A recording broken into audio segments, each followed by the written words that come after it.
Friends, মই আপোনালোকক আজি দেখুৱাবলৈ গৈ আছোঁ নলবাৰী জিলাৰ চান্দকুছি গাঁৱৰ অন্তৰ্গত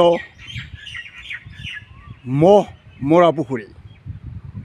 এই পুখুৰীটোৰ পশ্চিম দক্ষিণ কোণা কৰি পশ্চিম ফালে নলবাৰী পলিটেকনিকলৈ যোৱা পথ,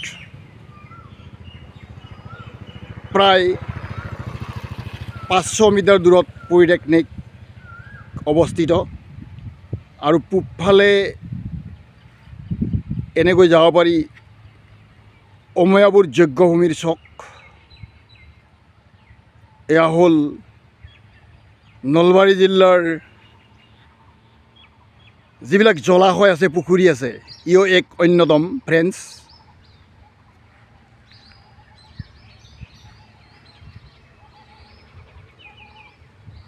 এই জলাশয়ৰ আমাৰ আৱশ্যক আছে। এই জলাশয়ে আমাক বিশুদ্ধ বতাহ, ঠাণ্ডা বতাহ দি আছে।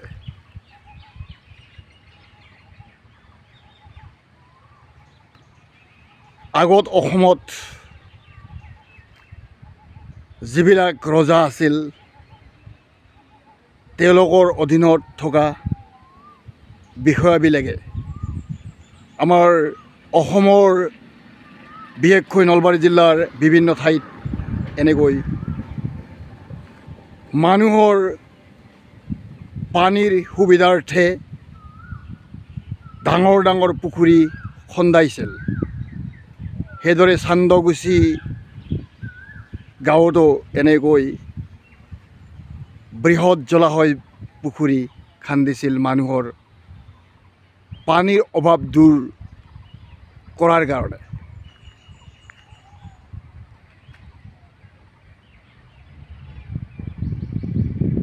এতিয়া ইয়াত চান্দকুছি ৰাইজে মাছ পোহে, মীন পালন কৰে আৰু গা ধোৱা, কানি কাপোৰ ধোৱাত এই পানী ব্যৱহাৰ কৰে।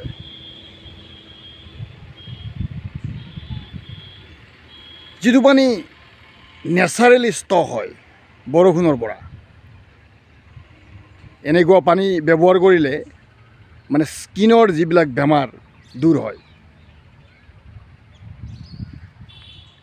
আজিকালি ৰাসায়নিক সাৰ, কীটনাশকৰ প্ৰভাৱে এনেধৰণৰ পানী দূষিত কৰিছে যদিও এই বৃহৎ জলাশয়ৰ পানী সম্পূৰ্ণভাৱে দূষিত কৰিব পৰা নাই। কিছু পৰিমাণে বিশুদ্ধ হৈ আছে। ফ্ৰেণ্ডছ,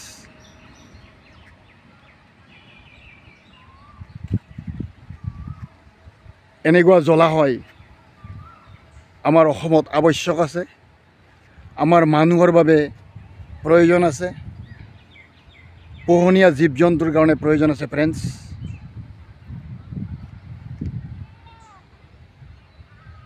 এই পুখুৰীটোৰ দক্ষিণ ফালে আছে চান্দকুছি পাব্লিক হাইস্কুল।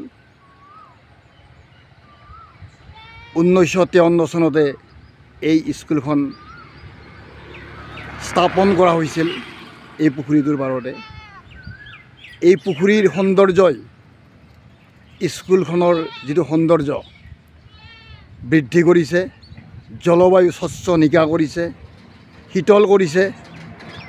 এয়া হ'ল নলবাৰী জিলাৰ যিবিলাক জলাশয় আছে, যিবিলাক পুখুৰী আছে, ইও এক অন্যতম। ফ্ৰেণ্ডছ,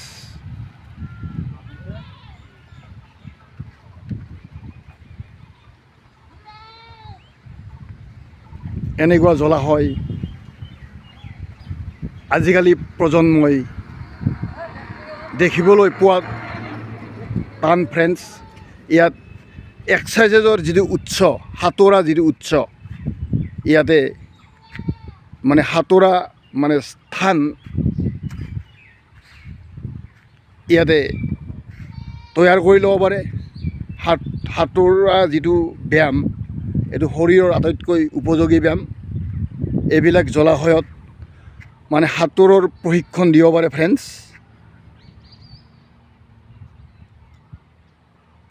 আজিকালি ল'ৰা ছোৱালীবিলাকে সাঁতুৰিব নাজানে, এনেকুৱা জলাশয়ত আহি তেওঁলোকে মানে সাঁতোৰা প্ৰশিক্ষণ ল'ব পাৰে।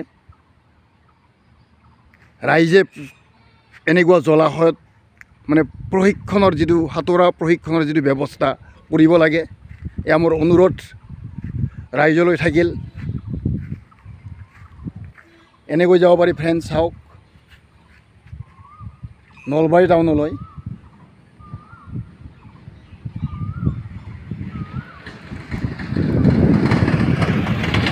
এনেকৈ যাব পাৰি ফ্ৰেণ্ডছ।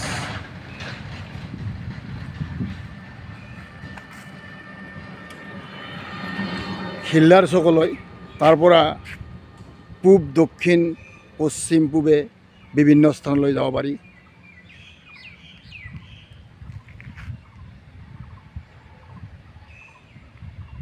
আৰু এই পুখুৰীটোৰ পাৰত বিভিন্ন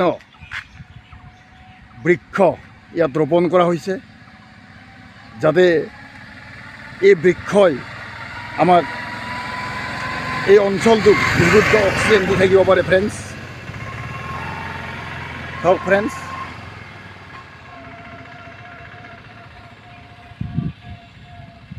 এয়া হ'ল নলবাৰী জিলাৰ অন্তৰ্গত চান্দগুছি গাঁৱৰ মহ মৰা পুখুৰী। যিটো পুখুৰীৰ সুনাম আছে ফ্ৰেণ্ডছ, সেইকাৰণে মই আপোনালোকক এই পুখুৰীটো দেখুৱাবলৈ আহিছোঁ ফ্ৰেণ্ডছ।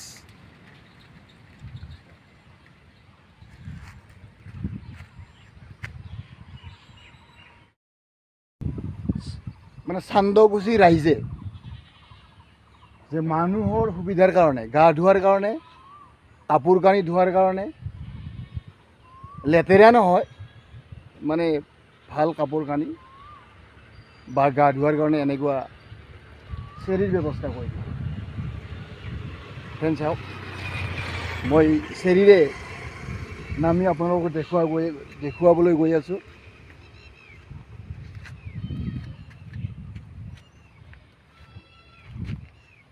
ফ্ৰেণ্ডছ চাওক, এনেকৈ মানুহে নামি এই জলাশয়ত গা ধুব পাৰে ফ্ৰেণ্ডছ।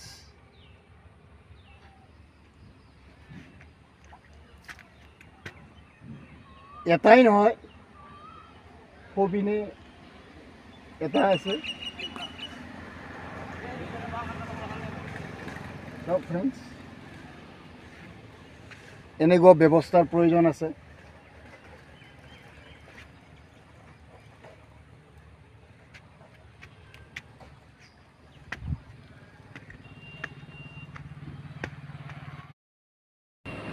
মই এই চান্দগুছি গাঁৱৰ মহমৰা পুখুৰীটোৰ পাৰে পাৰে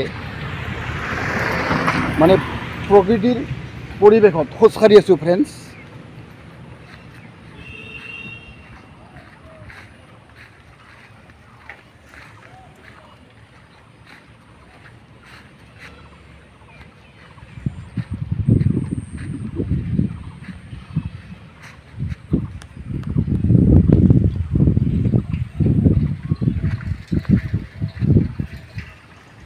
আপোনালোকেও এই নলবাৰী জিলালৈ আহিব, চান্দগুছি গাঁৱৰ মহমৰা পুখুৰী পৰ্যবেক্ষণ কৰিব, চাব।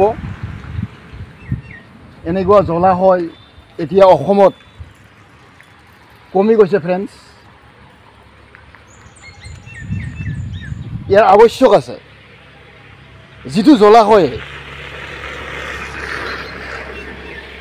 অহৰহ আমাৰ বায়ু শীতল কৰি ৰাখে, যিটো জলাশয়ে আমাৰ প্ৰয়োজনীয় পানীৰ অভাৱ দূৰ কৰে, যিটো জলাশয়ে ইয়াৰ পৰা এই বাসিন্দাসকলক ঠাণ্ডা বতাহ দিয়ে,